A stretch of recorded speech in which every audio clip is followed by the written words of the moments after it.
Praise the Lord. கர்த்தர் நல்லவே, கர்த்தர் நல்லவே, கர்த்தர் நல்லவே. கடந்த 2ஆம் தேதி முதல் நாம் ஆண்டவருடைய கிருபையினால் எரேமியாவின் புஸ்தகம் 31ஆம் அதிகாரத்தை தான் திரும்ப திரும்ப நாம் தியானித்து வருகிறோம். அதிலிருந்து வசனங்களை தோண்டி நோண்டி ஆராய்ந்து எடுத்து கவனித்து வருகிறோம். கர்த்தரும் நமக்கு அழகான வாக்கியங்களை வெளிப்படுத்தி வருகிறார். ஆனாலும் இந்த மாதம் முழுவதும் ஒரு நாளைக்கு 3 கூட்டம் என்று இத்தனை செய்திகள் ஒரே அதிகாரத்துல கொடுத்தாலும் இன்னும் அந்த வசனங்கள் தீரவில்லை. அந்த வசனத்துல இன்னும் வார்த்தைகள் குறையவில்லை, கொடுத்துட்டு இருக்கார். அந்த வரிசையிலே அதே எரேமியாவின் புஸ்தகம் அதே 31ஆம் அதிகாரம் 1வது வசனத்தை திரும்பவும் வாசிக்கிறேன். அக்காலத்திலே நான் இஸ்ரவேலின் வம்சங்களுக்கெல்லாம் தேவனாய் இருப்பேன், அவர்கள் என் ஜனமாய் இருப்பார்கள் என்று கர்த்தர் சொல்லுகிறார். இந்த 31:1 எரேமியா வாசிக்கும் போது அங்கு அழகான ஒரு வார்த்தையை வாசிக்கிறோம். தேவனாய் இருப்பேன் என்கிற ஒரு முடிவு வார்த்தையை பார்க்கிறோம். இந்த தேவனாய் இருப்பேன் என்று சொல்லும் போது அந்த தேவன் யாருக்கு தேவனாய் இருப்பார், எப்போது தேவனாய் இருப்பார், எப்படிப்பட்ட தேவனாய் இருப்பார், அவைகளை தான் கிருபையை முன்னிட்டு நாம் பார்க்க போகிறோம். முதலாவது, இந்த தேவனாய் இருப்பேன் என்ற வார்த்தை வரும்போது அதை குறித்து வசனம் என்ன விளக்கம் கொடுக்கிறது? யாத்திரையாகமத்தின் புஸ்தகம் 6:7, அதாவது யாத்திரையாகமம் 6ஆம் அதிகாரம் 7வது வசனம் வாசிக்கிறேன், கவனிங்கள். உங்களை எனக்கு ஜனங்களாக சேர்த்து கொண்டு உங்களுக்கு தேவனாய் இருப்பேன், உங்கள் மேல் எகிப்தியர் சுமத்தின சுமைகளை நீக்கி உங்களை விடுவிக்கிற உங்கள் தேவனாகிய கர்த்தர் நான் என்று அறிவீர்கள். இங்கு தேவனாய் இருப்பேன் என்பதற்கு முதலாவது ஆண்டவருடைய வசனம் கொடுக்கிற அருமையான ஒரு விளக்கம் சேர்த்து கொண்டு என்று பார்க்கிறோம். யாத்திரையாகமம் 6:7 சொல்வது சேர்த்து கொண்டு. அப்படின்னா உங்களையும் என்னையும் சேர்த்து கொண்டு அவர் நமக்கு தேவனாய் இருக்கிறார். அப்படி எனக்கன்பான தேவ பிள்ளைகளே, அப்படியானால் இந்த கடவுளை நாம் என்ன கடவுள் என்று சொல்லுவது? எந்த கடவுளை பார்த்தாலும் ஒரு பக்தன், ஒரு பக்திமான் அல்லது தெய்வ வாஞ்சையுள்ள ஒருவர் வந்து அந்த கடவுளிடத்தில் நாள் கணக்காக, மாத கணக்காக, வார கணக்காக, வருட கணக்காக ஏதோ ஒண்ணு அழுதோ புரண்டோ உண்ணாவிரதம் இருந்தோ கேட்கிறோம். நீங்க எந்த சரித்திரங்கள், எந்த இதிகாசங்கள், எந்த விதமான பக்தி நூல்களை படிச்சு பாருங்க. அங்க வேதம் அந்த சரித்திரங்கள், இதிகாசங்கள், பக்தி புஸ்தகங்கள் சொல்லுகிறது அந்த பக்தனுடைய வேண்டுதலை அந்த கடவுள் கேட்டது. கேட்டுவிட்டு அந்த பக்தனுக்கு அருள் பாலித்தது என்றுதான் பார்க்கிறோம். அருள் பாலித்தது என்று சொன்னா ஓசத்துல அவன் என்ன கேட்டதோ அதை கொடுத்தது என்றுதான் அர்த்தம். அதுக்கே கர்த்தர் நல்லவே. அங்க ஜனங்க என்ன செய்யறாங்க, அப்ப கேட்கறதெல்லாம் கொடுக்கிற கடவுள் என்று அந்த கடவுளுக்கு ஏதோ ஒரு விதமான பேரெல்லாம் வைக்கிறாங்க கர்த்தர். ஆனா இங்கு நான் சொல்றோம், அந்த தேவனாய் இருப்பேன் என்று சொல்லுகிற கர்த்தரோ அந்த கடவுளை போல, அந்த தெய்வத்தை போல இல்லாம, கர்த்தர் நல்லவே, அவர் என்ன செய்கிறார், நம்மை சேர்த்து கொள்ளுகிறார். கர்த்தருடைய நாமத்துக்கு மகிமை உண்டாவதாக. சேர்த்து கொண்டு அப்படின்னா என்ன அர்த்தம்? மகனே, நீ கேட்கிறத கொடுக்கிறது மட்டும் இல்ல, நீ வா மகனே, உன்னைய நான் என் பக்கத்துல வைத்துக் கொள்ளுகிறேன். அல்லேலூயா. உங்களை நான் என்னோடு சேர்த்து கொள்ளுகிறேன். அல்லேலூயா. அப்போ தேவனாய் இருப்பேன் என்று சொன்னா நான் உயரத்திலே ஒரு சாமி போல இருப்பேன், சக்தியோடு இருப்பேன். நீ மனுஷனா கீழே இருக்கணும், அப்படியே சொல்றோம், தாழ்மையா அழுதுட்டு இருக்கணும். அப்போ நான் மேல இருந்து நீ கேட்கிறத அப்படியே அனுப்புவே கொடுப்புவேன் என்பது அல்ல. இங்க ஆண்டவர் சொல்லுகிற வார்த்தை, பிரசங்கிக்கிறவனும் போதிக்கிறவனும் ஊழியம் செய்கிறவனுமாக எனக்கே ஒரு பிரமிப்பை ஏற்படுத்துகிறது. என்ன பிரமிப்பு? அவர் வந்து நம்மை சேர்த்து கொள்ளுகிறார். அப்ப யோசிச்சு பாருங்க, அவர் யார்? அவர் ஒரு இஸ்ரவேலின் தேவன். அவர் ஊழியம் செய்ததுங்க யூதர்களுக்கு மத்தியிலே ஊழியம் செய்தார். ஓ சோத்திரம்! அவர் பிரசங்கித்தது யாருக்கு? அங்கிருந்த ரோமர்களுக்கு பிரசங்கித்தார். இப்படி குறிப்பிட்ட பல இடங்களிலே பல அடையாளத்தோடு ஆண்டோட ஊழியம் இருந்தாலும் ஒரு கட்டம் வரும்போது அவர் இஸ்ரவேலருக்கு மட்டும் என்பதை விட்டுவிட்டு, யூதர்களுக்காக மட்டும் என்பதை விட்டுவிட்டு, ரோமர்களுக்காக மட்டும் என்பதை விட்டுவிட்டு முழு உலகத்தாரை பார்த்து சொல்லுகிறார், நான் உங்களை சேர்த்து கொள்ளுவேன். அந்த வசனம் எவ்வளவு அற்புதமா இருக்கு பாருங்க. யாத்திரையாகும் 6:7 உங்களை எனக்கு ஓ ஜனங்களாக சேர்த்து கொண்டு உங்களுக்கு தேவனாய் இருப்பேன், உங்கள் மேல் எகிப்தியர் சுமத்தின சுமைகளை நீக்கி உங்களை விடுவிக்கிற உங்கள் தேவனாகிய கர்த்தர் நான் என்று அறிவீர்கள். அல்லேலூயா! அப்போ தேவனாய் இருப்பேன் என்று சொன்னால் அவர் நம்மை சேர்த்து கொள்ளுகிறவராய், நம்மை ஏற்றுக்கொள்ளுகிறவராய், நம்மை கட்டி அணைக்கிறவராய், நம்மை முத்தமிடுகிறவராய், தன்னோட மடியில வைத்துக் கொள்ளுகிறவராய், தன்னோடு வாழும்படி தன்னோடு இருக்கும்படி அமைத்துக் கொள்ளுகிறவராய் இருக்கிறார்.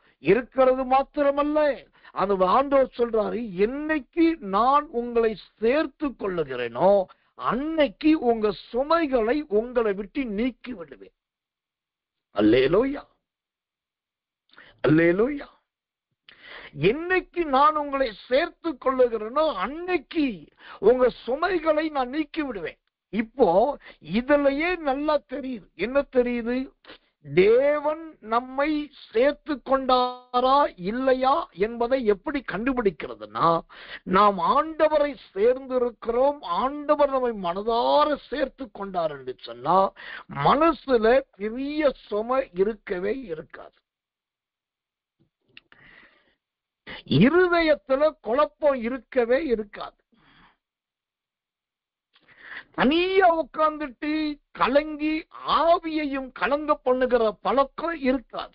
ஏன்னா அவர் நமக்கு தேவனாய் இருக்கிறார், நம்மை அவருடைய ஜனங்களாக சேர்த்து கொண்டு விட்டார். என்னைக்கு சேர்த்துக்கிட்டாரோ அன்னைக்கே நம்முடைய சுமைய மாத்திட்டாரு. இப்ப யோசிச்சு பாருங்க, நான் கொஞ்சம் வெளிப்படையா ஓப்பனா பேசுறேன். உங்களுடைய ஊழியக்காரன் நான், எனக்கு எவ்வளவு சுமை பாருங்க. என்னோடு ஊழியத்தில் இருக்கிற எல்லாரையும் தாங்கணும். எல்லா ஜனங்களுக்கும் தினந்தோறும் செய்தி கொடுக்கணும். அடிக்கடி தீர்க்க தரிசனம் சொல்லணும். ரொம்ப தெளிவா அழகா போதிக்கணும். இது மட்டும் இல்லாம நான் அந்த கரம் கொடுக்கும் ஊழியத்துல வேண்டிய அந்த தேவைகள்லாம் ஜனங்கள்கிட்ட வாங்கியோ கஷ்டப்பட்டோ அந்த ஊழியத்தின் தேவைகளை நான் சந்திக்கணும். அப்புறம் அண்டகர் ஊழியம், அதுக்கு புதுசா நிறைய ப்ராஜெக்ட்கள் நடந்துட்டு இருக்கு, அதை நான் பார்க்கணும். அப்புறம் தேவன் கொடுத்த பிள்ளைகள் உண்டு, மருமக்கமார் உண்டு, பேர பிள்ளைகள் உண்டு, மற்றும் எவ்வளவு பேர் காரியம் உண்டு. அவ்வளவும் எல்லாமே ஒரு பக்கம் சுமைதான். ஆனா இவ்வளவு சுமை இருந்தாலும் அந்த சுமையா இல்லாம அவை எல்லாவற்றுக்கு மத்தியிலும் மகிழ்ச்சியோடு இருக்கிறோம். ஏன்னாக்கா எனக்கு நல்லா தெரியும், அவர் எனக்கு தேவனும் நான் அவருக்கு ஊழியக்காரர் மட்டும் கிடையாது. ஓ, அவரால் சுமை நீக்கப்பட்டவனாக நான் இருக்கிறேன். எனக்கு 1008 கிலோ பாரம் தலைக்கு மேல முதுகுக்கு மேல இருக்கு நான் நினைக்கலாம். ஆனா அந்த ஆண்டவர் என்னோடு இருக்கிறதுனால, அவர் நடத்துறதுனால இது எதுவுமே சுமையா இல்லை. எல்லாத்தையும் கடக்க முடியுது, எல்லாத்தையும் தாண்ட முடியுது, எல்லாத்துக்கும் மேற்கொள்ள முடியுது. எல்லாருக்கும் மத்தியில பேசும்போது சிரிச்சுக்கிட்டே பேச முடியுது, எல்லாரையும் சிரிக்க வைக்க முடியுது, எல்லாருக்கும் தகப்பனா இருக்க முடியுது, எல்லாருக்கும் ஊழியக்காரர் நடக்க போகுது. இது எல்லாமே திறமையினால் அனுபவத்தினால் அல்ல, அவர் என்னுடைய தேவனா இருக்கிறதுனாலையும் என்னை அவருடைய ஜனத்தில் ஒருவனாய் வைத்துக் கொண்டதினாலும், ரொம்ப முக்கியமா யாத்திரையாகமம் 6:7 அவர் என் சுமையை நீக்கிவிட்டபடினால்தான் இவ்வளோ பெரிய ஊழியத்தை நிர்மாணிக்க முடியுது. இதைத்தான் உங்களுக்கு சொல்றேன். மற்ற எந்த விதமான தெய்வங்கள், எந்த விதமான சக்திகளை நீங்க பார்த்தாலும் உங்களுக்கு அருள் பாலிக்கும், வல்லமை கொடுக்கும், சக்தி கொடுக்கும். ஆனா நம்முடைய ஆண்டவர் மாத்திரம்தான் நம்மை அவரோடு சேர்த்து கொள்ளுகிற தேவன். அதனாலதான் இங்க ஆண்டவரை நான் வித்தியாசப்படுத்தி காட்டுறேன். வேற யாரோடும் இவரை ஒப்பிடவே முடியாது. அப்படின்னா என்ன அர்த்தம்? அந்த யாரோடும் ஒப்பிட முடியாத அந்த தேவனுக்கு தான் நீங்க மகளாயிருக்கீங்க, மகனாயிருக்கீங்க. அப்ப நீங்க எவ்வளவு விசேஷமானவர்கள், எவ்வளவு கிருபை பெற்றவர்கள் பாருங்க. அப்புறம் ஏங்க ஒரே புலம்புல, ஒரே அங்கலாய்ப்பு, ஒரே தவிப்பு, ஒரே வேதனை, ஒரே சஞ்சலம், ஒரே தவிப்பு? இதெல்லாம் கர்த்தருடைய ஊழியக்காரனாக நான் தீர்க்க தரிசனம் சொல்லுகிறேன், பொய் சொல்ல விரும்பல. தேவனுடைய வசனத்தை சொல்றேன். இந்த யாத்திரையாகமம் 6:7 உங்கள் சுமையை இந்த ராத்திரியில் கர்த்தர் நீக்குகிறார். தேவனாய் இருப்பேன் என்று சொன்னால் உங்களை சேர்த்து கொண்டு உங்கள் சுமையை நீக்கி உங்களுக்கு தேவனாய் இருப்பேன். நீ பக்தனாகவே இருக்கணும், நீ பக்தியாகவே இருக்கணும், நான் கடவுளாவே இருப்பேன். அப்படி அல்ல. வா மகளே, நீயும் நானும் ஒன்னா இருப்போம். தேவனும் மனுஷனும் தனித்தனியா அல்ல. மனுஷன் தேவர்களை போல ஆக வேண்டும் என்பது கர்த்தருடைய தீர்மானம். தேவனே மனுஷனை போல ரூபம் எடுத்து மாறிதான் வந்தார். அப்போ ஆண்டவர் நம்மை சேர்த்து கொள்ளுகிறவராயிருக்கிறார். தேவனாய் இருப்பேன் என்று சொன்னால் சேர்த்து கொண்டு சுமைகளை நீக்குகிறவர் என்ற அர்த்தம். கர்த்தர் நல்லவர், கர்த்தர் நல்லவர், கர்த்தர் நல்லவர். இரண்டாவதாக இந்த தேவனாய் இருப்பேன் சொல்லுகிறாரே, அவர் எப்படிப்பட்ட தேவனாய் இருப்பார்? யாத்திரையாகமத்தின் புஸ்தகம் 29ஆம் அதிகாரம் 45வது வசனம். யாத்திரையாகமம் 29:45. இஸ்ரவேல் புத்திரரின் நடுவே நான் வாசம் பண்ணி அவர்களுக்கு தேவனாய் இருப்பேன். ஆமென். கர்த்தர் நல்லவர், கர்த்தர் நல்லவர், கர்த்தர் நல்லவர். இரண்டாவதாக நம்முடைய ஆண்டவர் எப்படிப்பட்ட தேவனாய் இருப்பார் என்று சொன்னால், வாசம் பண்ணி அவர் தேவனாய் இருக்கிறவராய் இருக்கிறார். கர்த்தர் நல்லவர். எனக்கன்பான தேவ பிள்ளைகளே, அப்படியானால் இந்த வாசம் பண்ணி என்று சொன்னா அது எதை காண்பிக்கிறதா இருக்கிறது? கர்த்தர் நல்லவர், கர்த்தர் நல்லவர். அந்த வாசம் பண்ணி என்பது எதை காண்பிக்கிறதா இருக்கிறது? எதை குறித்து விவரிக்கிறதா இருக்கிறது? கர்த்தர் நல்லவர். ஒரு வசனத்தை வாசிக்கிறேன். இந்த யாத்திரையாகமம் 29:45 ஆண்டவர் வந்து நம்ம வீட்டிலே வாசம் பண்ணுவார் என்று சொன்னா சிலர் நினைக்கிறாங்க, முகர்ந்து பாப்பா, மோந்து பாப்பா, வாடையை பாப்பா, உலக அந்த இடத்துல கவனிச்சு போவ. இல்ல, வாசம் பண்ணி அப்படின்னா உங்களோடு கூட ஜீவனம் பண்ணி, உங்களோடு கூட வாழ்ந்து என்று அர்த்தம். அப்போ தேவனாய் இருப்பேன் என்று சொன்னா முதலாவது உங்களை சேர்த்து கொண்டு சுமைகளை நீக்கி உங்களுக்கு தேவனாய் இருப்பேன். இரண்டாவது உங்களோடு வாசம் பண்ணி உங்களோடு வாழ்ந்து கொண்டு தேவனாய் இருப்பேன். சரி, இப்ப ஆண்டவர் இரண்டாவதாய் வாசம் பண்ணுகிற தேவனாய் வந்துட்டார்.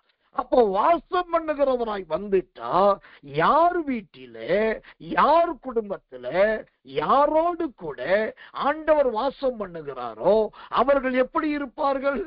நீதிமொழிகளின் புஸ்தகம் 1ஆம் அதிகாரம் 33வது வசனம். நீதிமொழிகள் 1:33. எனக்கு செவி கொடுக்கிறவன் எவனோ அவன் விக்கினமின்றி வாசம் பண்ணி ஆபத்துக்கு பயப்படாமல் அமைதியாயிருப்பான். அல்லேலூயா, அல்லேலூயா. எனக்கன்பானவர்களே, தேவனாய் இருப்பேன் என்று சொன்ன ஆண்டவர் இதோ உங்களோடு கூட அவர் வாசம் பண்ணுகிற ஆண்டவராய், உங்களோடு கூட வாழ்கிற ஆண்டவராய் உங்க வீட்டுக்குள் வருகிறார். அந்த ஆண்டவர் வந்துட்டார் வச்சுக்கோங்களேன், உங்களுடைய முதலாவது உங்கள்கிட்ட எதை தொடுவார்னா உங்க காதை தொடுவார். உங்க காதை தொடுறது அவருடைய பிரதான தரிசனத்துல ஒரு தரிசனமா இருக்கு.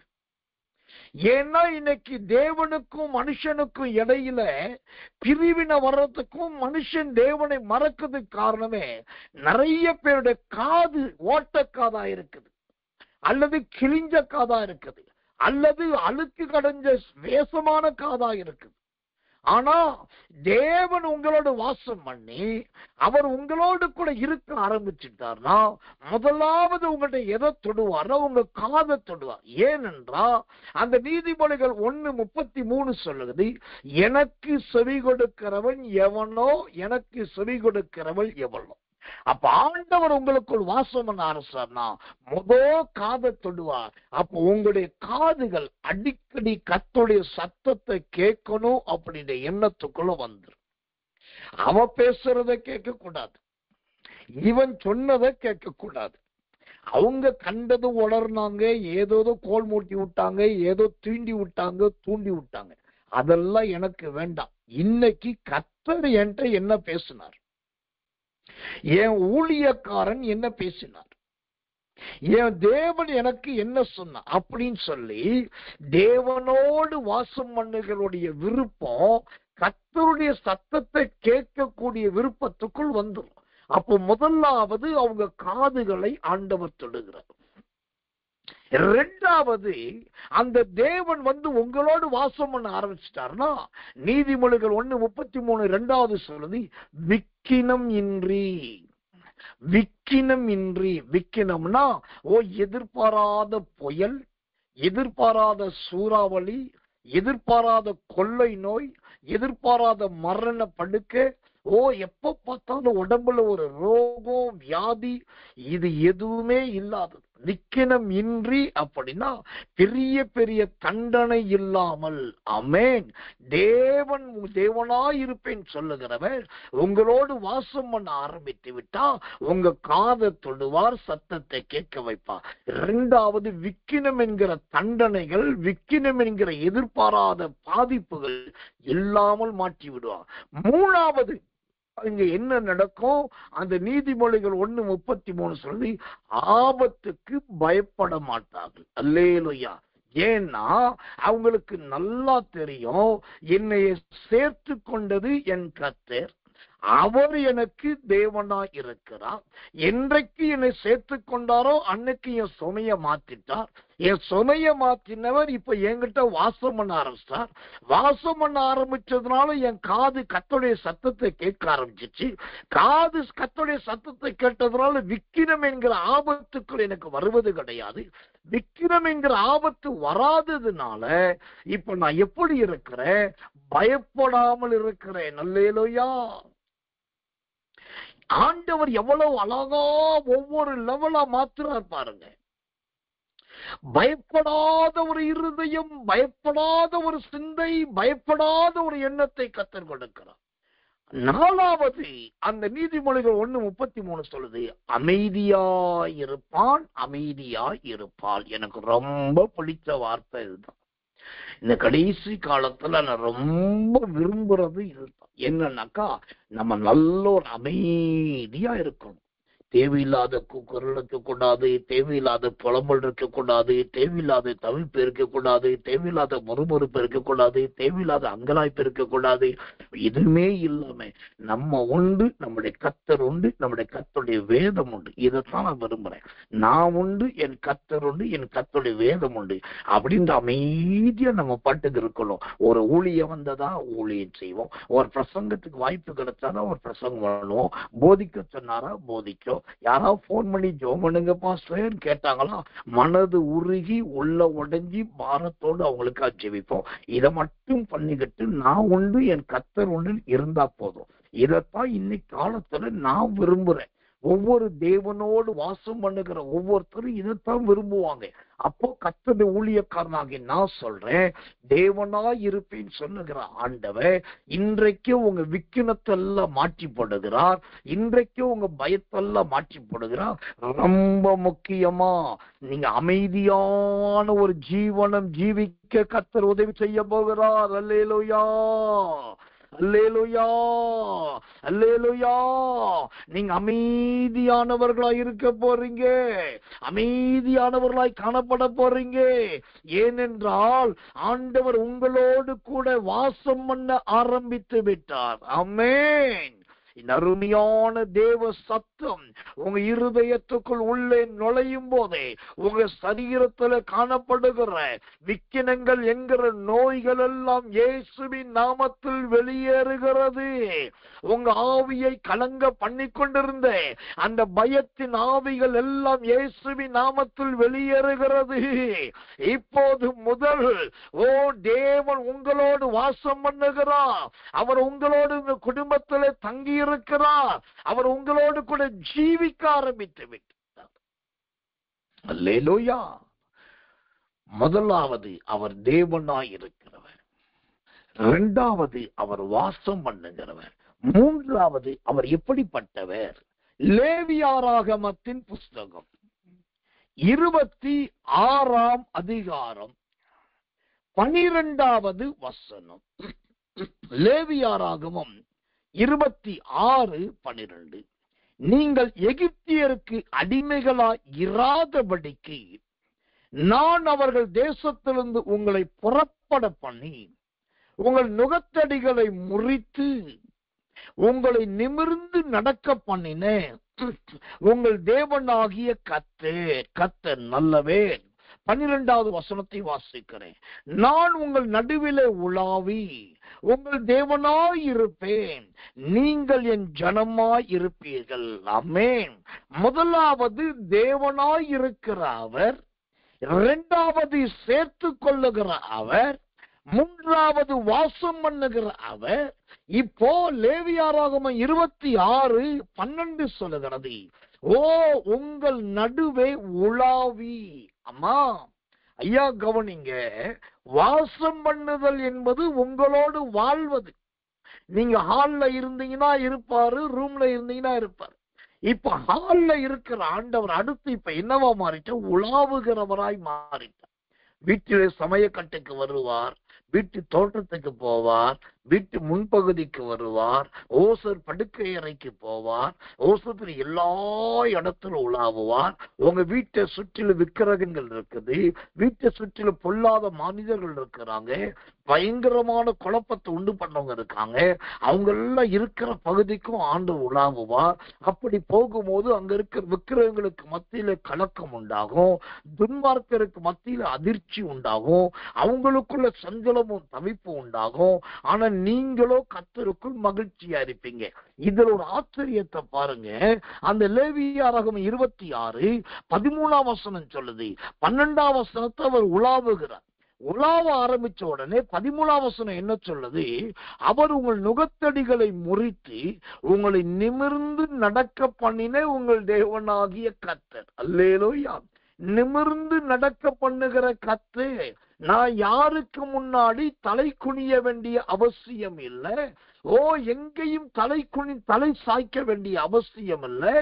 தேவன் என்னோடு வாசம் பண்ணுகிறார், தேவன் என்னோடு உலாவுகிறார், தேவன் என்னை சேர்த்து கொள்ளுகிறார், அவர் எனக்கு தேவனாய் இருக்கிறார்.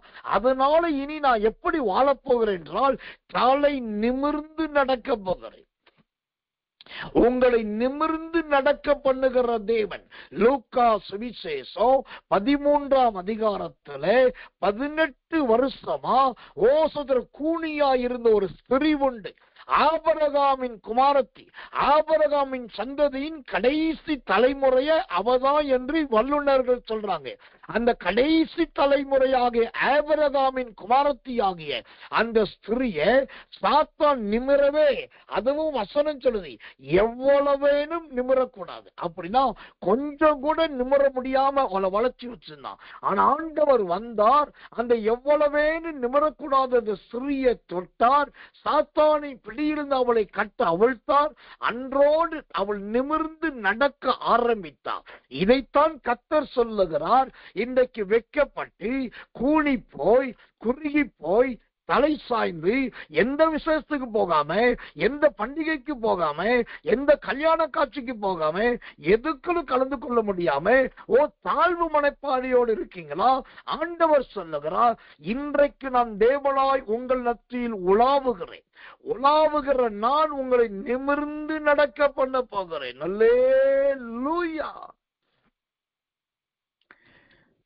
தாவீது சவுலுக்கு முன்பாக கூனி குறுகினவனாகத்தான் இருந்தான். ஓடுகிறவனாயிருந்தான், ஒளிகிறவனாயிருந்தான், மறைகிறவனாயிருந்தான். இம்மறைவிடத்தை மாற்றிக்கொண்டே இருந்தான். ஒரு காலத்துல தாவீதால் நிமிர்ந்து நடக்கவே முடியல. ஆனா அதை பார்த்த கர்த்தர் அப்படியே அவனை விட்டுறல. என் மகன், என்னுடைய சங்கீதக்காரன், எனக்கு பாடல்களை ஏற்றினவன், அந்த மகன் கூனி குறுகி போய் ஓடிட்டு இருக்கான், ஒளிஞ்சிட்டு இருக்கான், நிமிர முடியாம இருக்கான். பார்த்த ஆண்டவன் நேரா வந்தார். தாவீதின் வாழ்க்கையில் வல்லமையோடு இறங்கினார். இறங்கின நேரத்துல தாவீதின் நேர் எதிரியாகிய சத்துருவாகிய எதிரி என்கிற ஒரே மனுஷன் சவுல். அந்த சவுலோடு கூட அவன் மகன்களையும் ஆண்டவர் யுத்தத்துல ரத்தம் சிந்த வச்சார். அந்த சவுலை தற்கொலை பண்ணி சாக வச்சார். அதன் பின்பு தாவீதை தேடி யூதர்களும் வந்தார்கள், இஸ்ரவேலர்கள் வந்தார்கள். இப்ப எல்லாருக்கும் முன்னாடி இஸ்ரவேலின் ராஜாவாய் அவன் தலை நிமிர்ந்து நடக்க ஆரம்பித்தான். இதைத்தான் கர்த்தர் சொல்லுகிறார். நான் உங்கள் நடுவில் நாலாவதாக உலாவுகிற தேவன், உலாவி உங்களை நிமிர்ந்து நடக்க பண்ணுகிற தேவன். கவலையே படாதீங்க, உன்னை ஒண்ணு இல்லாம பண்ணிருவேன், எதெல்லாம் பண்ணிருவேன், நான் பொம்பளை, நான் நினைச்சா அதை செஞ்சிருவேன் என்று சவால் விடலாம். ஆனா ஒரு பொம்பளையை விட, ஒரு பெண்ணை விட, ஒரு அரசியல்வாதி விட, ஒரு அதிகாரத்தை விட, ஒரு ஆளுகையை விட, ஒரு பணபலத்தை விட, இந்த உலகத்தின் சக்தியை விட நம்மோடு இருக்கிற ஆண்டவர் நம்மத்தில் உலாவுகிறவராய் இருக்கிறார். அவர் நம்மை நிமிர்ந்து நடக்க பண்ணுகிற தேவனாய் இருக்கிறார். உங்களையும் அதை செய்வார். கவலைப்படாதீர்கள். கர்த்தர் நல்லவர், கர்த்தர் நல்லவர், கர்த்தர் நல்லவர். கடைசியாக இந்த தேவனாய் இருப்பேன் என்று சொன்னவர் எப்படிப்பட்டவர்? ஒரே ஒரு வசனத்தை சொல்லி உங்களுக்காக ஜெபித்து கர்த்தருடைய கிருபையை கொண்டு முடிக்க விரும்புகிறேன். எசேக்கியேல் தீர்க்கதரிசனத்தின் புஸ்தகம் 37:27. எசேக்கியேல் 37 அதிகாரம் 27 வசனம். என் வாசஸ்தலம் அவர்களிடத்தில் இருக்கும், நான் அவர்கள் தேவனாய் இருப்பேன், அவர்கள் என் ஜனமாய் இருப்பார்கள். ஆமென். ஆதியிலே உங்கள் தேவனாய் இருப்பேன் என்று சொன்ன ஆண்டவர் இரண்டாவது சேர்த்துக் கொள்ளுகிற ஆண்டவராய் வந்தார். மூன்றாவது வாசம் பண்ணுகிற ஆண்டவராய் வந்தார். நான்காவது நடுவிலே உலாவுகிற ஆண்டவராய் வந்தார். இப்ப ஐந்தாவது அவர் என்ன சொல்றாரு? என் வாசஸ்தலம் அவர்களிடத்தில் இருக்கும். அப்படின்னா என்ன அர்த்தம்? இன்னைக்கு சாதாரணமாய் இருக்கிற உங்களை மகா பெரிய தேவ பலனாய் மாற்ற போகிறார். இன்றைக்கு விசுவாசியா இருக்கிற உங்களை ஆண்டவர் ஊழியக்காரனாகவும் ஊழியக்காரியா மாற்ற போகிறார். இன்றைக்கு குடியிருக்கிற வீடாய் இருக்கிற உங்க வீட்டையே சீக்கிரம் அவர் ஜெப வீடாய் மாற்ற போகிறார். அதுதான் பைபிள் சொல்லுது, என் வாசஸ்தலம் அவர்களிடத்தில் இருக்கும். அப்படின்னா என்ன அர்த்தம்? என் ஜெப வீடா உங்களை மாற்ற போகிறேன், என்னை ஆராதிக்கிற ஸ்தலமா மாற்ற போகிறேன். உங்க வீட்டில் இனி ஊழியக்காரர்கள் தான் அதிக வருவார்கள், இனி ஜெபிக்க வேண்டியவர்கள் தான் அதிக வருவார்கள். நல்ல ஆராதனை சத்தம் எழும்போ, துதிக்கிற சத்தம் எழும்போ, மகிமைப்படுத்துகிற சத்தம் எழும்போ. ஆண்டவர் உங்களோடு கூட ஒரு வாசஸ்தலத்தையே கொண்டு வந்து, இனிய வீடு இதுதான், இனி என்னுடைய பலிபீடம் இதுதான், இது என்னுடைய வாசஸ்தலம் இதுதான் என்று சொல்லி உங்க வீட்டையே அவர் தன்னுடைய வீடாகவும் ஜெப வீடாக மாற்றப் போகிறார். அப்ப என்ன நடக்கும்? உங்களுடைய பெயர் பிரபல்யமாகும். இந்த அக்கா வீட்டுல இப்படி ஒரு கூட்டம் நடக்கும், இந்த அண்ணன் வீட்டுல இப்படி ஒரு ஜெபம் நடக்கும், இந்த ஐயா வீட்டுல இப்படி ஒரு ஆராதனை நடக்குது அப்படின்னு சொல்லிட்டு இதுவரைக்கும் அறியப்படாதவர்கள் உங்களை தேடி வருவார்கள். உங்க கதவு, வீட்டு கதவு மூடப்பட்டிருந்த காலத்துக்கு பதில் இனி திறந்தே இருக்கிற கதவாய் கர்த்தர் மாற்றப்படுகிறார். இந்த தேவனாய் இருப்பேன் ஒரு வார்த்தையில எவ்வளவு மகிமையான சத்தியத்தை ஆண்டு வச்சிருக்காரு.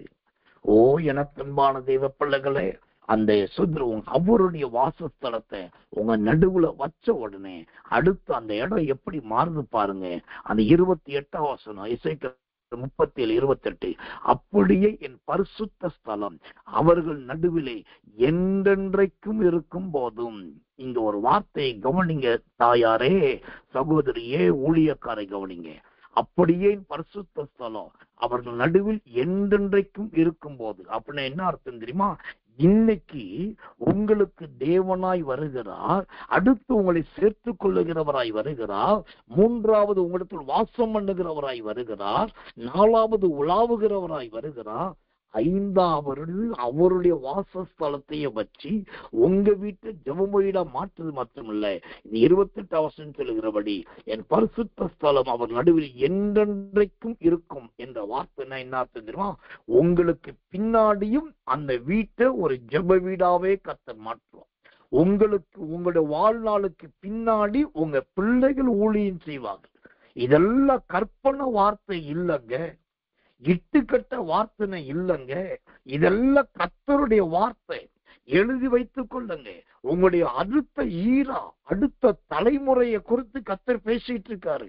நீங்க என்ன கரைஞ்சு போற மண்ணை குறித்து கவலைப்பட்டு இருக்கீங்க, ஓசத்து குழஞ்சுகிட்டு இருக்கிற சகதியை குறித்து கவலைப்பட்டு இருக்கீங்க. ஆனா ஆண்டவரை பார்த்தா உங்க ஸ்தலத்தை தான் வாசஸ்தலமா மாற்றுவேன்றாரு. திரும்பவும் அதை பரிசுத்த ஸ்தலமா மாற்றி என்றென்றைக்கும் அங்க இருப்பேன்றார். அப்போ உங்க குடும்பத்திலிருந்து ஒரு கிளை எழும்ப போகுது. அது ஈசாயினும் அடிமரத்தின் வேரா இருக்க போகுது. அந்த கிளை எழும்பி எங்க தேசமெங்கும் பரவ போகுது. அந்த மகனை, அந்த மகளை ஊழியக்காரியா மாத்த போறாரு. நீங்க நினைக்கிறீங்க கிளைதானேன்னு சொல்லி. ஆண்டவருக்கு ஒரு கிளை கூட வேண்டாம், ஒரு நுனி போதும். அந்த நுனி என்பதுதான் விசுவாசம். உங்க குடும்பத்துல தேவன் இவர்களை செய்ய போகிறார். நீங்க எழுதி வைத்துக் கொள்ளுங்க. இந்த சத்தியம் ஒரு நாளும் தரையிலே விழாது.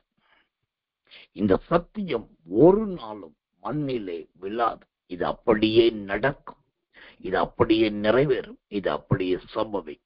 முடிஞ்சவங்க இந்த செய்தியை லிங்க் எடுத்து கேட்டு வாங்கி திரும்ப திரும்ப போட்டு கேளுங்க. தீர்க்க தரிசனத்தின் போது கர்த்தர் சொன்ன வசனங்களை சொல்லி சொல்லி சொல்லி சொல்லி சொல்லி ஜெபம் பண்ணுங்க. இன்னைக்கு செய்தி நேரத்துல கர்த்தர் கொடுத்த அருமையான வாக்கியங்களை சொல்லி சொல்லி ஜெபம் பண்ணுங்க. உங்க இன்று முதல் உங்க வீட்டு நிலைமை தலைகீழாய் நன்மைக்கு எதுவாய் மாறும். கண்களை மூடி ஒப்பு கொடுத்து கர்த்தரை சோதரம் பண்ணுவோம். இயேசுவின் நாமத்தினாலே நாம் ஜெபிப்போம். அன்புள்ள நல்ல பரம பிதாவை, நல்ல அருமையான இந்த சாயங்காலம் கடந்த ராத்திரி நேரத்திலே இப்படியாய் நாங்கள் கடந்து வரவும் ஆண்டவரே சோதரம் நல்ல ஆண்டவரே வேத வாக்கியங்களை வாசிக்கவும், சோதரம் நல்ல துதிக்கவும், ரொம்ப முக்கியமாய் விசுவாச குடும்பங்களுக்காய் பாரத்தோடு ஜெபிக்கவும் நீர் கொடுத்த கிருபைக்காக சோதரம். இரண்டாவதாய் ஆண்டவர் கொடுத்த நல்ல புத்திமதிகளுக்காக, விசுவாசத்தின் ஆலோசனைகளுக்காக சோதரம். மூன்றாவதாய் கர்த்தர் கொடுத்த தெளிவான தீர்க்க தரிசனங்களுக்காக சோதரம். நான்காவதாக ஆண்டவர் திட்டமாய் பேசின தேவனாய் இருப்பேன் என்ற அந்த நல்ல செய்திக்காக நன்றி. இந்த வார்த்தைகள் எல்லாம் அப்படி நடக்கட்டும். இந்த செய்தியை திரும்பவும் கேட்டு கர்த்தரை துதிக்கிற ஒவ்வொருவர் மீதும் ஒரு வல்லமை இறங்குவதாக, எல்லார் மீதும் அபிஷேகம் வருவதாக. இனிமேல் இந்த செய்தியை கேட்க போகிறவர்களுக்கும் இந்த தீர்க்க தரிசனங்கள் எல்லாம் உரித்தாவதாக. இன்னைக்கு சொல்லப்பட்ட செய்தியில் சொல்லப்பட்ட கர்த்தருடைய வார்த்தைகளும் அப்படியே நடக்கட்டும், நிறைவேறட்டும். தாழ்த்தி ஒப்பு வைக்கிறோம். இயேசுவின் ரத்தம் ஜெயம். இயேசுவின் நாமத்தில் ஜெபிக்கிறோம் நல்ல பிதாவே. ஆமென், ஆமென், ஆமென். எல்லாரும் சேர்ந்து சொல்லுவோம். கர்த்தரை ஸ்தோத்திரி. முழு உள்ளமே அவருடைய பரிசுத்த நாமத்தை ஸ்தோத்திரி. என் ஆத்துமாவே கர்த்தரை ஸ்தோத்திரி. கர்த்தர் செய்த சகல உபகாரங்களும் ஒரு நாளும் மறவாது. ஆமென், ஆமென்.